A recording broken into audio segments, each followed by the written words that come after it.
right?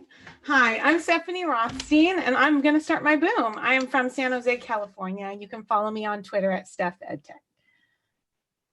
This story begins with me holding my third child tight by the hand.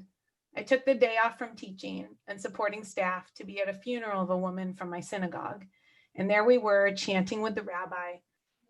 And as story after story was shared, I realized something. Even in her death, Susan was humbly connecting people. She was one of those people that when you speak to them is so present that the entire room disappears. I learned that day about her work with Breathe for Change, helping educators learn to use mindfulness techniques in their classrooms. I usually start my class with something like this. I'm sure all of you are familiar. You know the drill. Students move their cursor to show you where they are. And inevitably, there is a wide span in every one of my class periods. Sometimes I'll even get students who put themselves where there would be a 12, that off the scale. And during these virtual check-ins, I often think of Susan, and I try to listen and provide support. But how do we teach or hold a meeting as if they weren't shared, as if they didn't share a stress check-in at all, and we just move on?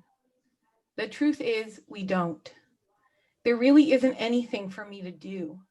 And I found a phrase that I have to say after they share how they are feeling. Where you are is where you are. It is a phrase that expresses acceptance, focus, and that I am in the present. It says, I hear you. It also ensures that they know my job is not to fix their problem. It is no one's job. And it is simply where they are. Their feelings are not the problem. But problems we do have, from COVID to power outages to fires, every teacher, every student continues to feel real struggle. And I continue to say, where you are is where you are. Helping doesn't mean fixing. I have learned this as a coach for staff to not share ideas unless I am asked.